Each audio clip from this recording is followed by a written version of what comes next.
भगवते वासुदेवाय। ओम नमो भगवते वासुदेवाय। ओम नमो भगवते वासुदेवाय। ओम नमो भगवते वासुदेवाय। नारायणं नमस्कृत्यं नारायणं नमस्कृत्य नरं चैव नरोत्तमं नरं चैव नरोत्तमं देवीं सरस्वतीं व्यासं देवी सरस्वती व्यासं ततो जयमुदीरये। ततो जयामुदीरये। नष्टप्रायेषु भद्रेषु नष्टप्रायेषु नित्यं भागवत सेवया। नित्यं भागवत सेवया। भगवती उत्तमा श्लोके भगवती उत्तम श्लोके भक्तिरभवती नैष्ठकीम्। भक्तिरभवति नैष्ठुकीम्। बर्हापीडं नटवरवपु कर्णयो कर्णकारं बिभ्रतवासकनककपिशं व्यजयन्तीं समालम्। रन्ध्राणवेणुवदरसुधिया पुरयन् गोपवृन्दे वृन्दावन सुपदरमणं प्राविश्य गोपकीर्ति। नमो महावदान्याय कृष्णप्रेमप्रदायते कृष्णाय कृष्णचैतन्य नाम्ने गौरकृषे नमः। जय श्री कृष्ण चैतन्य प्रभु नित्यानंद श्री अद्वैत गदाधर श्रीवासादि गौर भक्तवृंद। हरे कृष्णा कृष्णा कृष्णा हरे हरे हरे राम राम राम हरे हरे। हरे कृष्णा।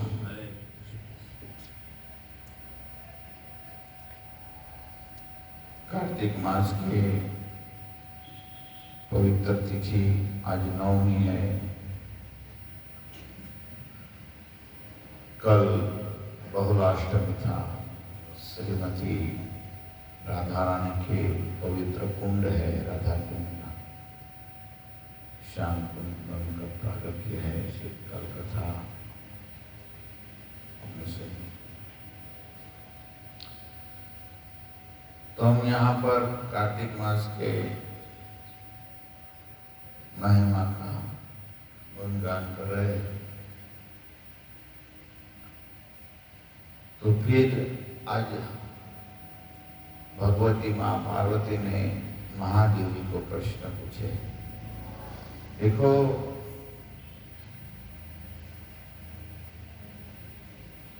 पार्वती माँ दुर्गा, गणेश जी, कार्तिकेय जी, ये सब महादेव से कथा सुन रहे हैं। और महादेव अपनी कथा नहीं बता रहे, महादेव भगवान की कथा बता रहे। तो सब श्रोता है। पार्वती जी भी बहुत कथा अच्छी तरह सुनती है।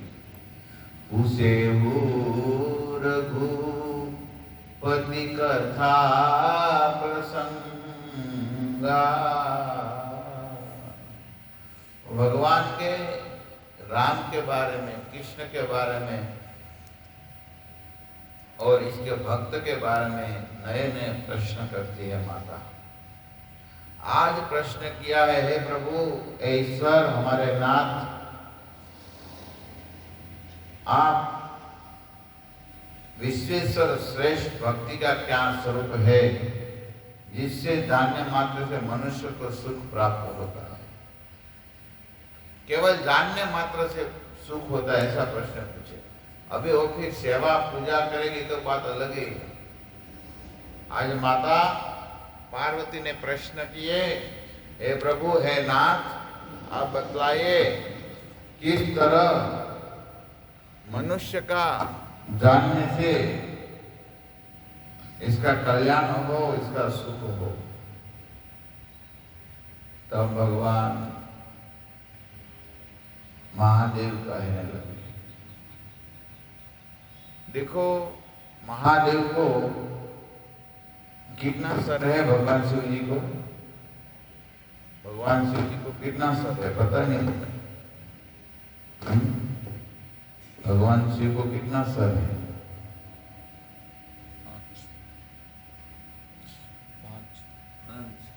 5 है। पर इसके पुत्र को 6। सदानंद अभी नाम नहीं आता, कार्तिक को 6। तो ऐसे कान मतलब से का कितना दुगना कान हुआ, 12 कान से सुन रहे और 6 और 5 मुख से कथा भी कर रहे। शिव जी पंच मुखे महादेव बोले राम राम हरे हरे। राम का गुण गाने के लिए 5 मुख धारण करते, और हमारे 1 मुख है तो भी नहीं होता है, खाने में लग जाता है। 1 मुख से भी बराबर भगवान का नाम नहीं। वो हमारा मुख आ जाएगा, पिज्जा बर्गर देख लेगा, पिस्ता तो तुरंत और जीभ चटोरी निकलेगी। हाँ, फेंकी खाने का क्या नाम था? दूसरा नाम क्या था? उतलिया को क्या? उतलिया खाना है, ऐसा है। तो सुन रहे तो महादेव कहने लगे, देवी भक्ति 3 प्रकार से बताई गई है। देखो 3 प्रकार की भक्ति है, आज इसका निरूपण महादेव कर रहे हैं। 3 प्रकार की भक्ति होती है, और इसमें सात्विकी, राजसी और तामसी 3 प्रकार की भक्ति है। इनमें सात्विकी उत्तम, राजसी मध्यम और तामसी कनिष्ठ। सात्विकी जो है वो सर्वश्रेष्ठ भक्ति है। मोक्ष रूप फल की इच्छा रखने वाले पुरुष को श्री हरि की उत्तम भक्ति करनी चाहिए। देखो ये सात्विक की भक्ति है, भगवान विष्णु की भक्ति करना, हरि की भक्ति करना, वो सात्विक की भक्ति है। और जिसको मोक्ष प्राप्त करना है, इस व्यक्ति को क्या करना चाहिए? तो कहते हैं श्री हरि की भक्ति करना चाहिए, ये महादेव कहते हैं।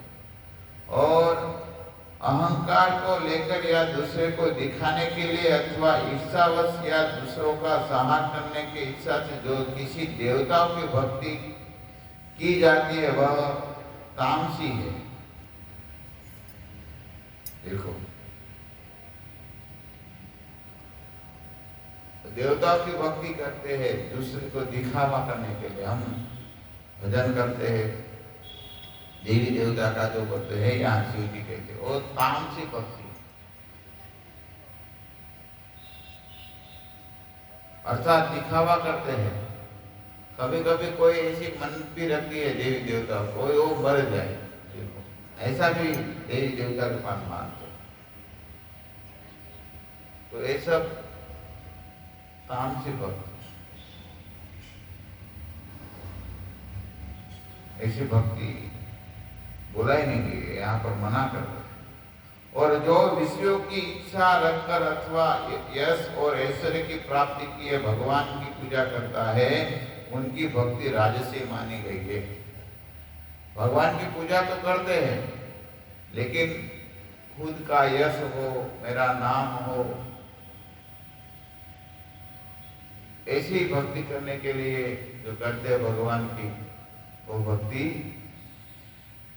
राजसी। हरि को प्राप्त करने की भक्ति सात्विकी है। देवी देवता की पूजा करने से अहंकार इत्यादि जो पैदा होता है इत्यादि, वो सब वो कहते हैं तामसी है। और यश और अपना नाम करने के लिए जो भक्ति करते हैं, वो भक्ति राजसी है। ये 3 प्रकार की भक्ति का वर्णन यहाँ पर हुआ है। तो ज्ञान परायण ब्राह्मणों को कर्म बंधन का नाश करने के लिए श्री विष्णु प्रति समर्पण की शुद्धि करनी चाहिए। यह साधु की भक्ति। हमको ब्राह्मण इत्यादि भक्त को ज्ञान की शुद्धि करना है। ज्ञान तो बहुत लोग को होता है, ज्ञान की शुद्धि करना है तो भगवान विष्णु की पूजा करनी चाहिए। वो सात्विकी भक्ति कहा गया है, यहाँ पर इसे कहते हैं। अतः देवी सदा सब प्रकार के से हरि का सेवन करना चाहिए। देखो, अतः देवी हे मेरी भारिया, सब प्रकार से भगवान हरि का भजन करना चाहिए, बस यही सेवन करना चाहिए, दूसरा नहीं करना चाहिए। सार बता दिया। भगवान गोविंद से भक्ति रखने वाला पुरुष समस्त देवता प्रसन्नता पूर्वक शांति देते हैं। देखो, आप हरि की, कृष्ण की, राम की, जगन्नाथ की सेवा करेंगे, इसकी पूजा करें तो सभी देवता इसको सुख देंगे, शांति देंगे। ये कौन कहते हैं? शिव जी कहते हैं। इसलिए हमको यही करना चाहिए। सबको शांति चाहिए ना, सब लोग बोलते हैं हमको शांति चाहिए, मन का शांति, तो हरि का भजन करो। हरि का भजन करेंगे तो निश्चित इसको शांति प्राप्त होगी।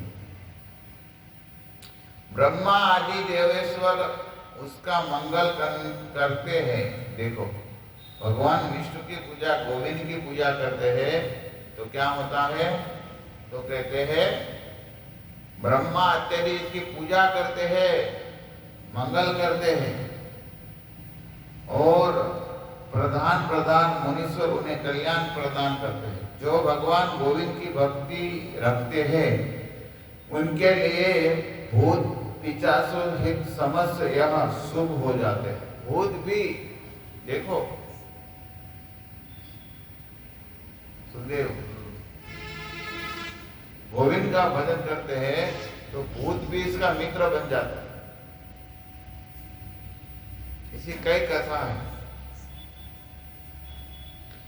भगवान श्री राम की पूजा करते थे तुलसीदास, आप नाम सुने हैं ना, रामायण लिखे रामचरितमानस। ओ गंगा, जो काशी में रहते थे, गंगा के सामने तट पर, काशी के सामने तट पर वो शौच करने जाते थे रोज। तो गंगा का पानी जो थोड़ा बचता था वो एक पेड़ को थोड़ा पिला देते थे। तो ऐसा करके करके कई समय हो गया। एक दिन ऐसा हुआ, इस झाड़ से प्रेत भूत प्रकट हुआ और वो कहने लगा, हे तुलसीदास जी, आपने मेरा मंगल किया है, आपने हर रोज मुझे गंगा जल पिला के मेरा उद्धार कर दिया है, तो मैं आज प्रसन्न हो गया, आप मांगिए। तुलसीदास तो डरे नहीं थे, वो भक्त थे।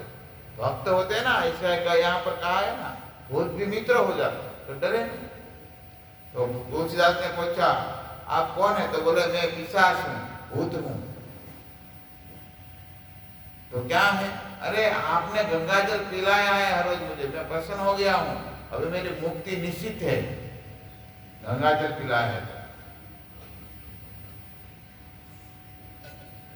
तो मैं प्रसन्न हो गया हूँ। वो भूत ने कहा, आप जो चाहिए वो मांगिए। तब भूत बोला, मुझे श्री राम का दर्शन करना है, आप मुझे राम का दर्शन करवाइए। तब भूत बोला, वो तो मेरे पास समर्थता नहीं है, राम का दर्शन कराओ। लेकिन राम का भक्त है, वो काशी में रहते हैं, वो महान भक्त है हनुमान जी, मैं हनुमान जी का दर्शन करवाता हूँ आपको। लेकिन कैसे पता चले हनुमान जी है? तो वो कहे, आप जब कथा करते हैं तब हनुमान जी हर रोज आते हैं आपकी कथा सुनने के लिए। देखो सुखदेव, भगवान की कथा होती है ना, यहाँ हनुमान जी हर रोज आते हैं सुनने के लिए। राम कृष्ण कीर्तन धुन होता है ना, तो हनुमान जी तुरंत आके इसमें बैठ जाते हैं, हमको दिखते नहीं, लेकिन वो आते हैं। हरे कृष्ण धाम में हर रोज आते हैं हनुमान जी। कभी कभी एहसास करो तो दिखेंगे हनुमान जी। कीर्तन में आते हैं, नाचते भी है। तो और ना ऐसा नहीं कौन सा रूप में आते कहाँ पता हमको। तो बोले वो हर रोज आते हैं। तो बोले तुलसीदास बोले मैं तो कभी देखा नहीं, आप बोलते हर रोज आते। अरे हर रोज आते हैं। बोले एक कोढ़ी का रूप लेके वो आते हैं, आप इसका चरण पकड़ लेना, अभी आएंगे कथा सुन। वो आते हैं और सबके पीछे बैठते हैं और कथा सुन के चले जाते हैं। अच्छा, तब तो दूसरे दिन कथा चालू किया तुलसीदास ने। तो कई लोग आए, वो भी आ गए, जो कोटी व्यक्ति था वो भी आ गए। आगे तो कथा पूरा हुआ, तुलसीदास दौड़ कर जो कोटी थे इसके चरण में शरण पकड़ लिया। बोले हनुमान जी मेरा कल्याण करें। तो बोले मैं कहाँ हनुमान हूँ? नहीं नहीं नहीं, आप हनुमान जी, आप मुझे दर्शन दीजिए। तब फिर वो स्वयं हनुमान जी बन गए। हनुमान जी ने दर्शन दिया। फिर हनुमान जी को कहे तुलसीदास ने, आप मुझे कृपा करिए, आप मुझे भगवान श्री राम का दर्शन कराए। तब वो हनुमान जी ने कह दिया, एक बार तो आपको राम का दर्शन होगा इस जन्म में। तो फिर तुलसीदास को हनुमान जी ने आदेश दिया, आप रामचरितमानस लिखिए। तो इसने रामचरितमानस लिखे। और फिर एक दिन चित्रकूट में गए थे। तो चित्रकूट पर गए तब हनुमान जी एक पोपट बनकर आए, मतलब तोता बनकर आए। और कहने लगे, हनुमान जी कहने लगे, हे तुलसीदास जी, अभी राम आपको दर्शन देने आने वाले, अभी आएंगे थोड़े देर। तो बोले आप कैसे पहचानेंगे? बोले तुलसीदास बोले मैं कैसे पहचानूंगा? तब बोले मैं आपको इशारा करूंगा। तब हनुमान जी के मुख से वो निकला, चित्रकूट के घाट घाट पर भय संतन की भीड़, तुलसीदास संतन की से तिलक कर रघुवीर। हनुमान जी कह दिए, वाह हे हनुमान जी, कहने लगे हे तुलसीदास जी, आपको जो तिलक कर रहे हैं वो कोई दूसरा नहीं है, वो स्वयं कौन है? रघुपति राम, राम है। तब इसको पहचान गया, तिलक करे रघुवीर, तुलसीदास। देखो हमारी भक्ति का प्रभाव हो तो भगवान श्री राम कृष्ण दर्शन देने आए। तो यहाँ पर कहते हैं महादेव जो भजन करते हैं, गोविंद का भजन करते हैं ना, तो भूत पिशाच इसके मित्र बन जाते हैं।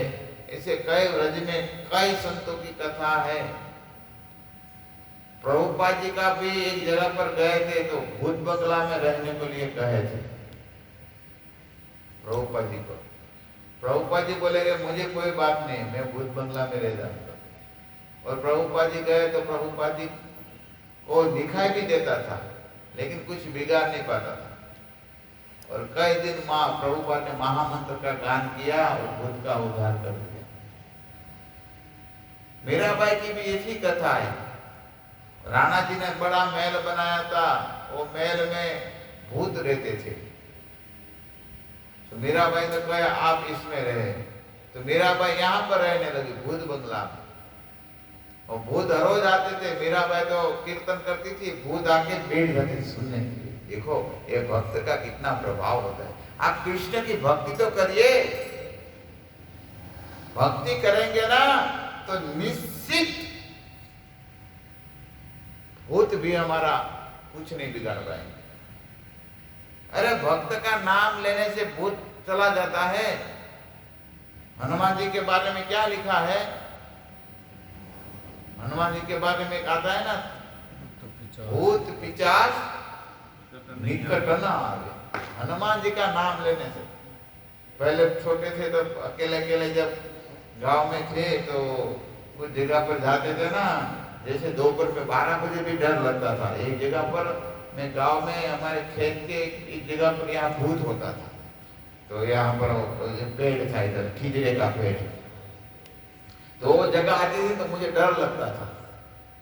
तो मैं जय हनुमान ज्ञान गुण सागर ये बोलता था। मैं भी डर था।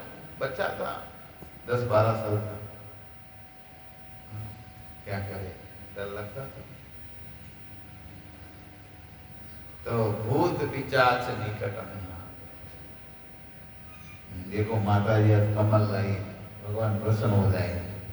कमल पुष्प से कार्तिक में कोई सेवा करती है, तो आज माता जी कई कमल लाए हैं, तो भगवान बहुत प्रसन्न हो जाएंगे।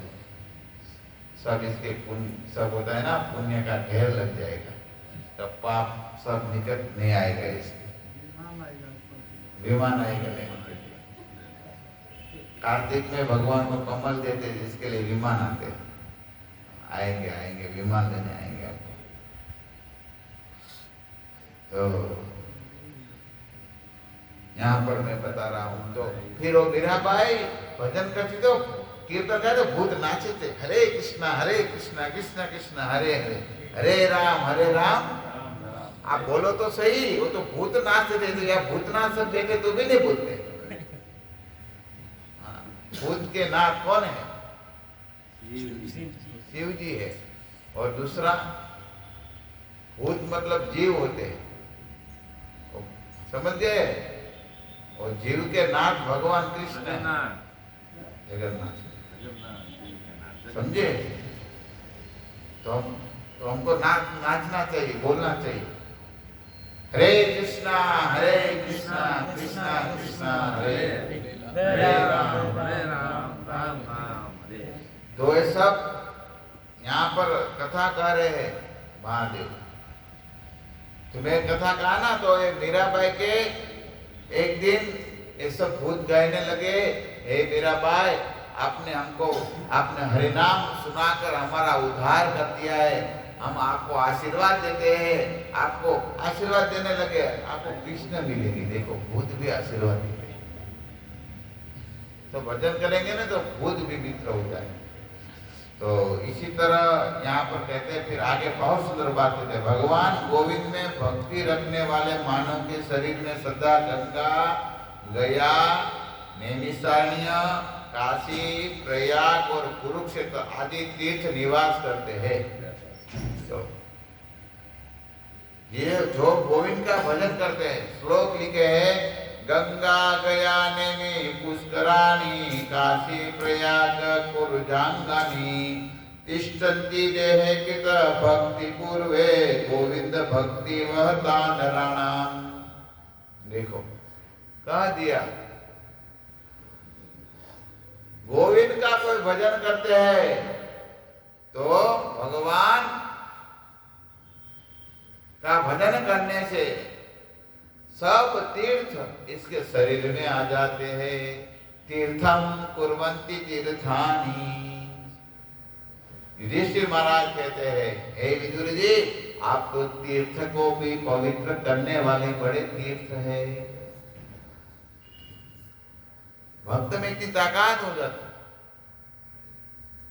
इसलिए इसे शुद्ध भक्तों का संग करना चाहिए। इस प्रकार विद्वान पुरुष भगवती लक्ष्मी सहित भगवान विष्णु का आराधना करे, ऐसा कहे। और आगे फिर पार्वती ने प्रश्न पूछा, हे सुरेश्वर, सुरेश्वर, देखो यहाँ भी कहे, सूर मतलब देवता, देवताओं के भी बड़े देवता है सुरेश्वर, मतलब शिव जी। इस पृथ्वी पर शालिग्राम की विशुद्ध मूर्तियां बहुत सी है, उसने में से कितनी मूर्तियों पूजन ग्रहण करना चाहिए? देखो अभी शालिग्राम का आया, आज फिर शालिग्राम के बारे में बता रहे मनमाने महाराज। भगवान महादेव कह रहे हैं, देव, जहां शालिग्राम शिला की कल्याणमय मूर्ति सदा विराज रहती है, उस घर को वेद में सब तीर्थों का श्रेष्ठ बताया गया है। जिसके घर पर शालिग्राम होता है वो सब तीर्थों का सर्वश्रेष्ठ तीर्थ है। ये हमारा बड़ा तीर्थ है ये मंदिर, क्योंकि शालिग्राम विराजमान है स्वयं। जिसके घर पर भी शालिग्राम होता है वो वेदों में कहा गया है, शिव जी कहते हैं सबसे बड़ा तीर्थ है। ब्राह्मणों को 5, क्षत्रियों को 4, वैश्य को 3 और शूद्र को एक शालिग्राम की मूर्ति यत्न पूर्वक सेवा करनी चाहिए, ये बताया। जैसा करने से वे लोक में समस्त भोगों का उपभोग करने अंत में भगवान विष्णु के सनातन धाम को जाते हैं। शालिग्राम की सेवा करने से विष्णु के सनातन धाम को प्राप्त कर लेते हैं। आगे कहते हैं, यह शालिग्राम शिला भगवान की सबसे बड़ी मूर्ति है, जो पूजन करने पर सदा पापों का अपहरण करने वाली और मोक्ष रूप फल देने वाली है। जहां शालिग्राम शिला विराजती है, देखो अभी सुनो, जहां शालिग्राम शिला विराजती है वहां गंगा, यमुना, गोदावरी और सरस्वती सभी तीर्थ निवास करते हैं। अभी क्या कहते आगे, गोविंद का भजन करते हैं, इस मनुष्य में भी गंगा, यमुना, सरस्वती तीर्थ आ जाते हैं, और जहाँ शालिग्राम विराजमान है यहाँ सब तीर्थों का तीर्थ सब आ जाते हैं, सब तीर्थ आता है। गंगा, प्रयाग तीर्थ का तीर्थ कहा गया है ना, क्योंकि प्रयागराज है, सब तीर्थों का और राजा है प्रयागराज, और सब प्रयागराज भी यहाँ आ जाते हैं। आप प्रयागराज में रह रहे हैं, समझे, कोई साधारण तीर्थ में नहीं गए। इसलिए प्रभुपाद जी कहते थे, मैं जहां पर मेरा मंदिर बना हुआ है कृष्ण का, ये सब तीर्थ है, तीर्थ का समान, इसमें कोई कम नहीं। आगे कहते हैं, पितर सदा यही बातचीत किया करते हैं कि हमारे कुल में वैष्णव पुत्र उत्पन्न हुआ हो। अभी आगे कहे, अभी वैष्णव का महात्म्य करते हुए महादेव कह रहे हैं, अतः मुक्ति की इच्छा रखने वाले पुरुष को इसका भली भांति पूजन करना चाहिए। देवेश्वर जो भक्ति भाव से जनार्दन का पूजन करते हैं, उनके दर्शन मात्र से ब्रह्म हत्या भी शुद्ध हो जाते हैं। भगवान का भक्त होते ना, इसे भक्तों का दर्शन करने से ब्रह्म हत्या भी मिल जाती है, इसलिए भक्त बनना चाहिए। ऐसे भक्त वैष्णव पितर लोग भी चाहते हैं, ऐसा वैष्णव भक्त पुत्र हमारे घर में उत्पन्न हो। वही दिवस धन्य है, वही दिवस धन्य है जिसमें भगवान विष्णु का पूजन किया गया, और पुरुष की माता, बंधु बांधव तथा पिता धन्य है जो विष्णु की अर्चना करते हैं। जो लोग भगवान विष्णु की भक्ति में तत्पर रहते हैं, उन सबको परम धन्य समझना चाहिए। वो धन्य है, हम सब धन्य है, हम भगवान का पूजन कर रहे हैं। महादेव जी कहते हैं, जो भगवान का पूजन करते हैं वो धन्य है, विष्णु का भजन करते हैं वो सब धन्य है। इस धरा पर इसका जन्म धन्य है, भगवान का पूजन करते हैं। और आगे बताते हुए कहते हैं, वैष्णव पुरुष के दर्शन मात्र से जितने भी उपपातक और महापातक है, उन सब का नाश हो जाता है। कितना भी पाप हो, बड़े बड़े परम हत्या जैसा पाप हो, वैष्णव के दर्शन करने से सब पाप नष्ट हो जाते हैं। इसलिए हमारे नरोत्तम दास ठाकुर ने कहा है, दर्शन करे ए तो मार्गुण, दर्शन पवित्र करो ए तो मार्गुण। ऐसे वैष्णव कैसे होते हैं? इसलिए नरसिंह मेहता कहते हैं, वैष्णव जन तो तेने रे कहिए जो पीड़ पराई जान रे, पर दुखे उपकार करे तोई मन अभिमान रे। वैष्णव जन तो तेने वैष्णव पीर पराई जाना है, दूसरे का दुख देके वो पिघल जाता है। काम क्रोध निवारा रे,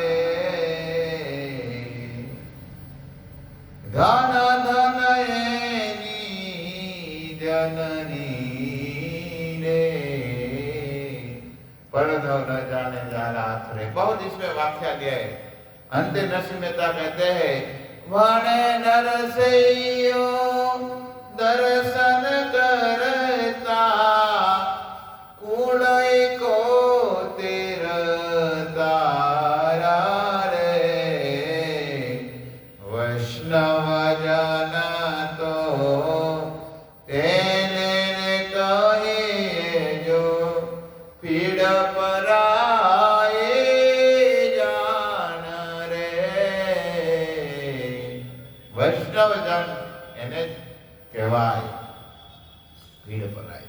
ऐसे वैष्णव का दर्शन करके एक कुल नहीं 71 कुल तेर जाते हैं। ऐसे वैष्णव की बात कहते हैं। यहाँ ऐसे वैष्णव का दर्शन करने से सब पाप नष्ट हो जाते हैं।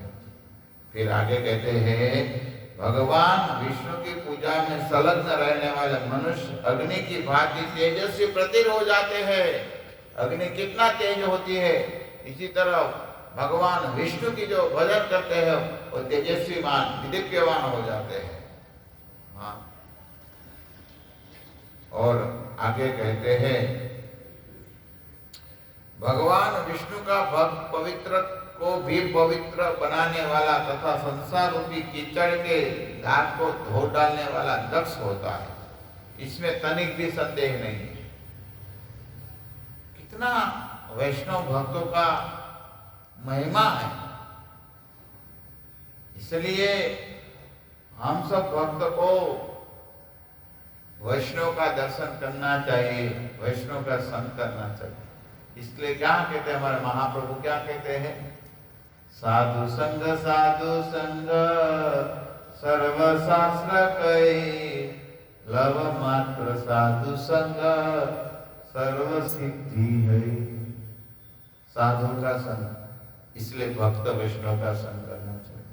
प्रथम भगति संतन कर संगा, दूसरी रति मम कथा प्रसंगा। प्रथम भक्ति संतन कर संगा, संतों भक्तों का संग करना चाहिए, पूजा करनी चाहिए, क्योंकि भक्तों का संग करने से हमारी भक्ति बढ़ती है। और यहाँ पर कहते हैं पावनेभ्यो पावेन, जैसे भगवान का नाम है पावनेभ्यो पावेनेभ्यो, मतलब पवित्र होते, इसको भी पवित्र करने वाले भगवान का नाम है। और ये जो भगवान पवित्र करने वाले भगवान का नाम जपते हैं, इसके लिए भी महादेव कहते हैं पवित्र को पवित्र करने वाले हैं। इसके लिए भी वैष्णव के लिए पावनेभ्यो पावेनेभ्यो लगा, वो भी करते हैं, पावन करते हैं। इसी प्रकार जो विष्णु भक्त प्रतिदिन भगवान मधुसूदन का स्मरण करते हैं, उन्हें विष्णुमय समझना चाहिए। और भक्त का रूप है, इसको भगवान के रूप समझिए, मधुसूदन का रूप समझिए, इसे महादेव कहते हैं। उनके से विश्व रूप होने, विष्णु रूप होने के तनिक भी संदेह नहीं है। भगवान के श्री विग्रह वर्णन नूतन मेघों की नील घटा के समान श्याम एवं सुंदर है, नेत्र कमल के समान विकसित एवं विशाल है। तो इसे भगवान का रूप का वर्णन महादेव करने लगे। और आगे भी कहते हैं, देखो ऐसे भक्त का दर्शन करना चाहिए जो ऐसे भगवान को हृदय में भर लिया है, भगवान को धारण कर लिया है, ऐसे वैष्णव का दर्शन करना चाहिए। उसका दर्शन मात्र करने से, उनके भक्ति रखने से, उन्हें भोजन कराने से तथा उनकी पूजा करने से निश्चय ही वैकुंठ धाम की प्राप्ति होता है।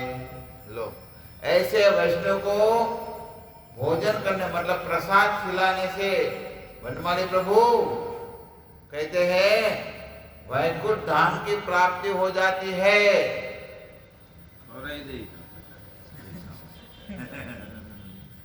वैष्णव भक्तों को खिलाने से वैकुंठ धाम की प्राप्ति हो जाती है। तब तो आप जैसे वैष्णव बहुत दुर्लभ है।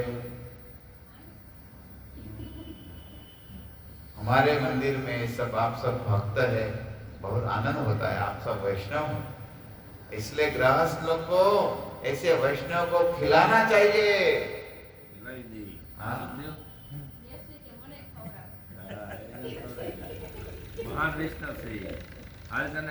तो ये सब खाएंगे तो हमारा कल्याण कर देंगे।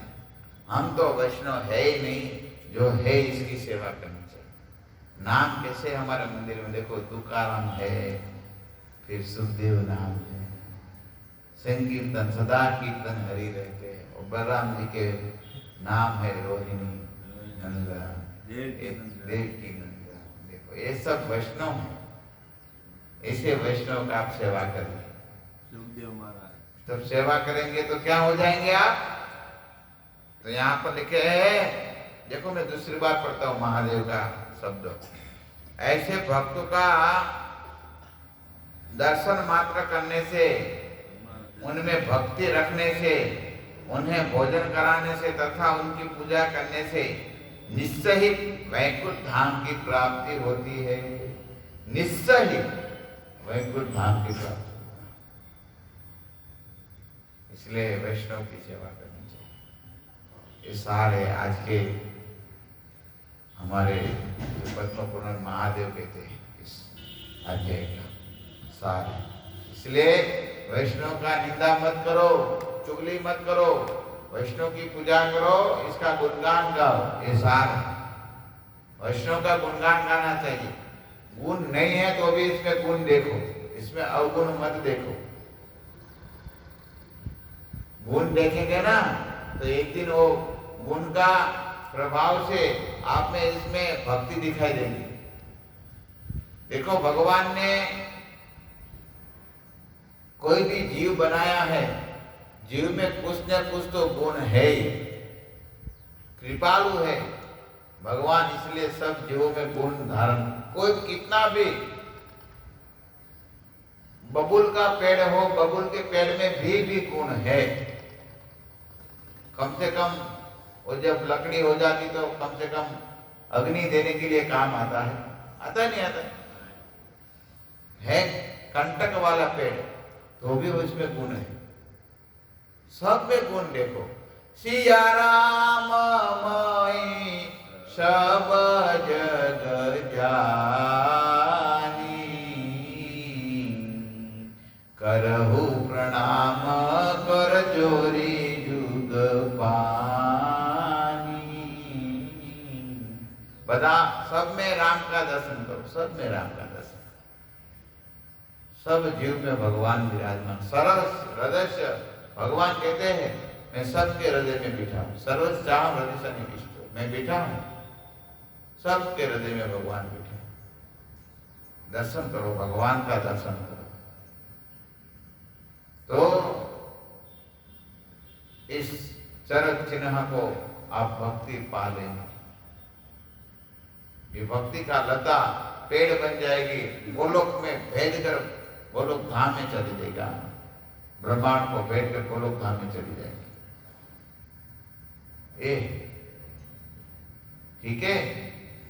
हरे कृष्णा हरे कृष्णा हरे कृष्णा कृष्णा कृष्णा हरे हरे, हरे राम राम राम हरे हरे। कार्तिक मास की जय। निताय गौर प्रेमानंदे।